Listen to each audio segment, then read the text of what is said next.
I didn't initially experience my conflict as a sexual conflict insofar I never doubted I was male. I experienced it more as a form of detachment from my father and an aversion to him, which was concurrent with a strong attachment to my mother and my four sisters, all of whom were very positive influences in my life. And even if my father had not been a difficult person, he wasn't around, but even if he had been around, I wouldn't have attached to him. But the fact is, for a good part of my development into sexual identity, he was just absent, mostly because we were living at the poverty level and he was working 2 jobs. So we saw him on the weekends, but for the most part, he worked morning, noon, and night. My only source of relationship and coming into a sense of self in the context of relationship was with women and girls in my home, because I didn't have a brother. And so much of human identity is based on what Martin Buber called dialogical personalism, which is who you are as a person, your I, me, comes forward in the presence of a thou, another person, mostly an affectionate authority figure, because thou is the familiar.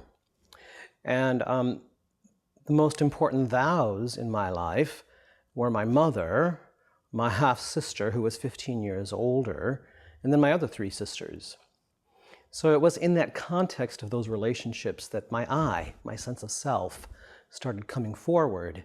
So there was no meeting place for my maleness and masculinity within that context because my father was absent.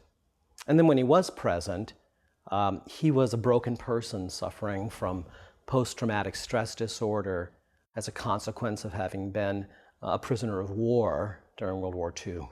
My friend Daniel Trobisch has talked about how mother is a circle and father is the one who draws us away from that circle. So a lot of the origins to my same-sex attraction was actually an attempt to pull away from mother because there had not been that fatherly presence to draw me into his embrace where I could identify with him and where the end process of identification is an identity. And so my identity as masculine was compromised. Not so much my identity as male. I never doubted I was a boy.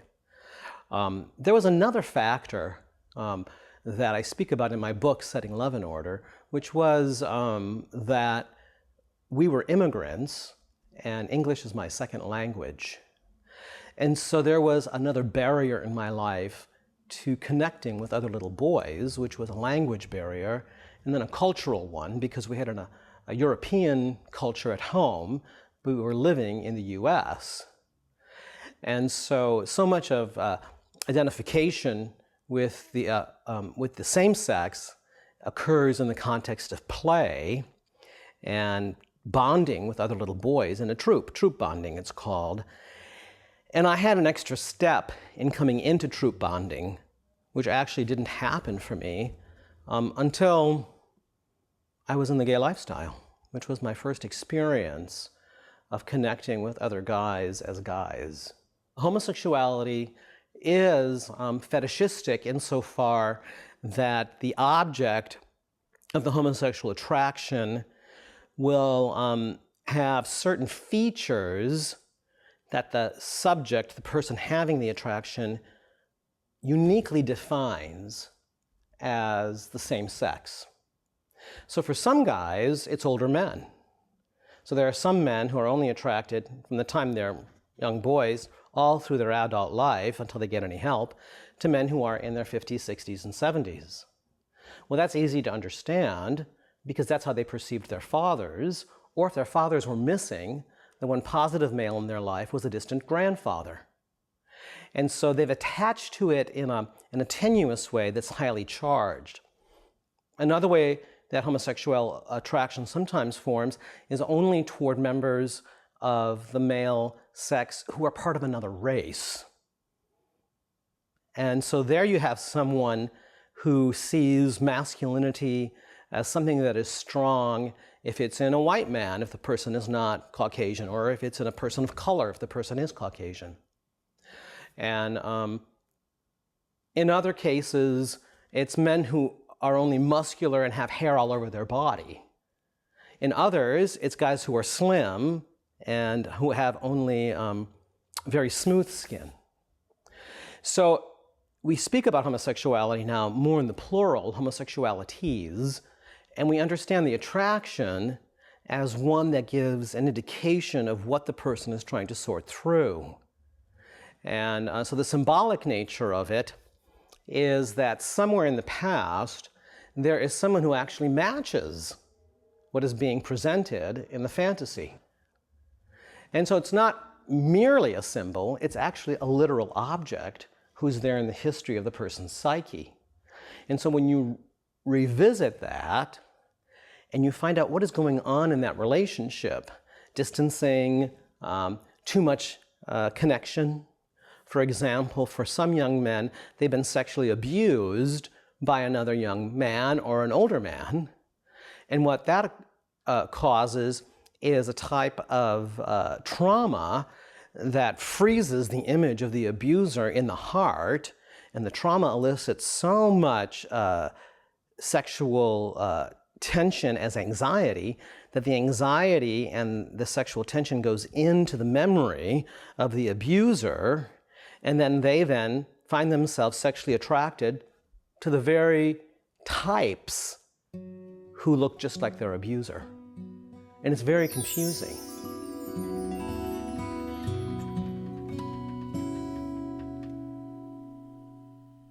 All human sexual brokenness, if you put it into this context of object relations, then can be understood as at what stage in your development was the object who was to be a subject of warmth and relational connection calling your true I forward.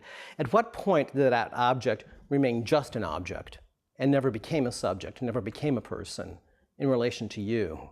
So instead of having an I-thou relationship to it, you have an I-it relationship to it. It always remains as something other. The more successful the relationship, the person is in a subject, and there's a personal bond. But if the person stays as an object, there's always that sense of relating to that person as one who's beyond reach because they're not quite human.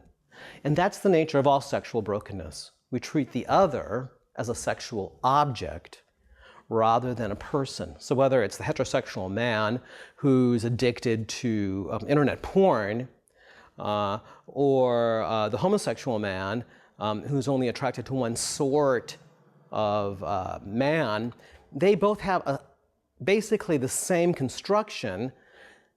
The sexual attraction is to a thing who looks like a person, but it's an object. And the only difference is kind. One is of the same sex and one is of the other sex. Conrad Bars, in his book Healing the Unaffirmed, basically was speaking about the most extreme form of affirmation disorder, which is deprivation neurosis.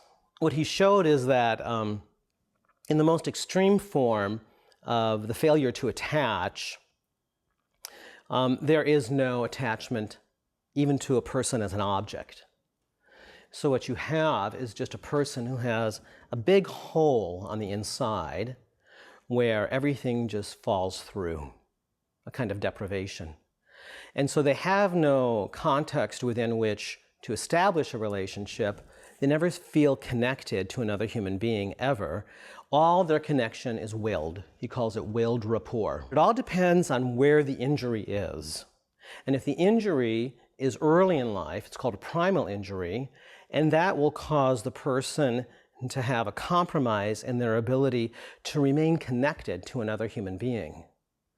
And so what Bars was speaking about was not homosexuality per se, but was a type of profound narcissistic injury where there's no attachment to a person, not even on a symbolic level. And so homosexuality actually in the scales of understanding narcissistic disorders is on the lower level of the scale because the person actually wants to connect with another person and has an object of another person to connect with, which is why many gay people actually want to marry other people, want to establish a home, want to have children, because there's a great desire for connection. What Bars was talking about was the kind of deprivation neurosis that takes that away. And what you end up with is a self that is so empty, it's sometimes called the empty self, that all that is on the outside is an exterior, and the only thing that's important is how we're perceived. This is what Kohut calls the grandiose self. And you see this in people who go through one spouse after another, always looking for the younger spouse who's some kind of mirror about their beauty or success. And so you can probably think of a number of people in our society who've done that. And they never really attach to the person as person. They're always some it thing. And so they're not even sometimes all that sexually active with their spouses as much as they're just there to show. They're really concerned with how they're perceived in the public eye or how many buildings can have their names stamped on them, because their sense of self has to do all with externals. The important thing is after you deal with the object relations or the symbolic confusion, you have to then deal immediately with the narcissistic construction. And where the wound is, how deep the wound is, how much of a compromise it presents to establishing new relationships, and then help the person to establish new durable relationships, which is the context within which homosexuality and also forms of narcissism find treatment and healing. So the church has this unique context within which to offer that, because the church becomes a replacement family where you have spiritual mothers and spiritual fathers and brothers and sisters in Christ, and you have a weekly gathering where you're actually looking up to God instead of to each other, but then you have fellowship gatherings.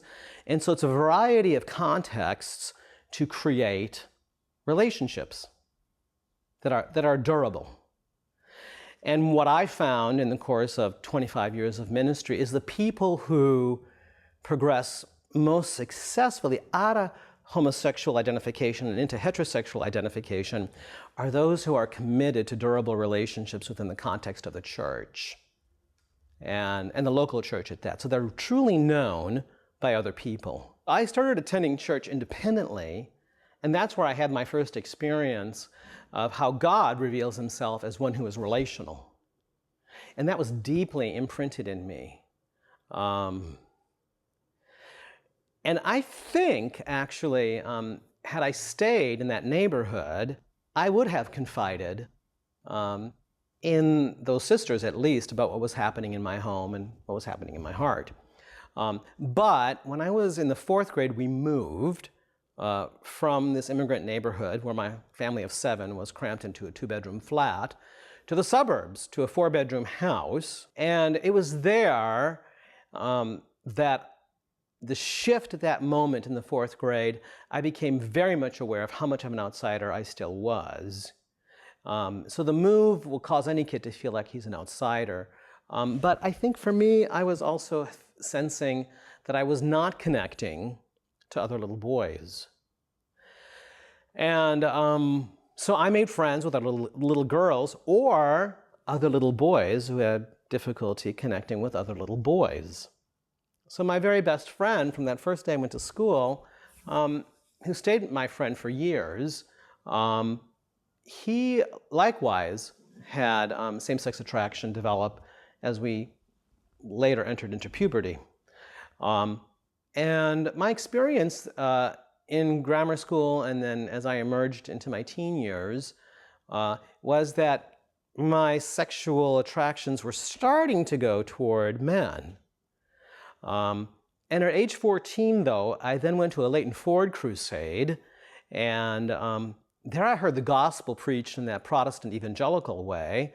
And it was another experience of this revelation of God to me in the person of Jesus Christ, calling me to contextualize my sense of self outside myself transcendently in him, and particularly in his word.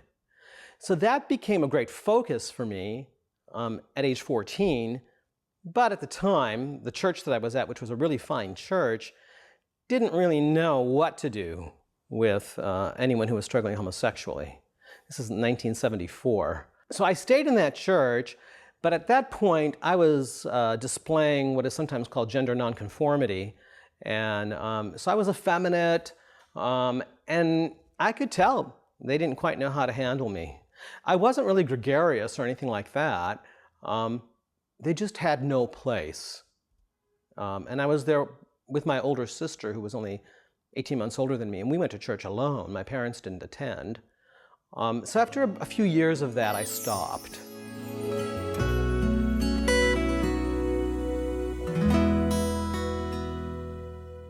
I went to university and theater, and I had these great gay professors. The more I connected with my gay professors and other gay students, the more I had a sense of belonging. And in one sense, I had an experience of troop bonding at age 18 and 19 and 20 in my undergraduate years that I had never had from the time I was a little guy, never being a boy among boys. And suddenly, I was one of the guys. Some of them were really warm and nurturing relationships, particularly with two older gay men who were lovers. And they told me, don't get sucked into the gay world. A young person like you will be used sexually and then spit out. And so their answer was to get a profession, find a partner, have an open marriage, have sex buddies with your partner on the side, but invest yourself in a career. And so I decided that would be my future. And I actually then became a voice and speech teacher in the method that they were both experts. It was the early 80s, and there was this outbreak of opportunistic infections with gays, particularly in Manhattan. And I remember being in a bar where in the course of a week, 5 of the staff got very sick and were hospitalized. And they all died within about 4 or 5 months, which was a shock. So when I left New York and came here, I was surprised with that within a year, I came down with about 12 symptoms of what was then thought to be opportunistic infections. And then I had this vision of the Lord, and I didn't know it was the Lord. And so when I said help, I saw this head and shoulders and light shining from behind. And I heard in my spirit, not with my ears, not in an auditory way, I want to heal your whole person, not just your sexuality. Choose. And then I saw myself in that hospital room on one hand, and then I saw myself on the other hand in the presence of God. So it was choose. So I obviously chose the Lord. And then I laid hands on myself for healing and fell asleep. And in the morning, my doctor came in and he said, well, we would like to do another blood test to see where your white cell count is, to see if your system can handle the bone marrow biopsy. And so they did the blood test, they counted the white cells, and my white cells had jumped into the thousands, where they had been in the double digits the night before. So he came in rather perplexed and asked me if anything had happened, and I told him no. I didn't want to talk about it. And I didn't even know it was the Lord Jesus. I mean, I had prayed to Christ, but what I saw was not this definable view of, of Jesus. And it was only months later when I was in the scriptures and I was reading about the angel of the Lord and how that is a prefigurement of the incarnation of Christ in the Old Testament, that I could piece together, that's what I would have called that presence, an angel of the Lord. Therefore, it must have been Jesus. And I did pray to Jesus, and I did hear this voice speak to my spirit. And then over the period of 6 months, all my symptoms went away. I didn't quite know what to make of what had occurred. I spoke to my sister, the one who's 18 months older than I, who I used to go to church with. And she had concurrently taken a course on Christianity and homosexuality taught at her church by a Christian leader who had written a book on it called The Broken Image. I entered into a process of inner healing, which is a form of prayer ministry that uses the insights from psychology to locate where in the soul you apply the presence of God.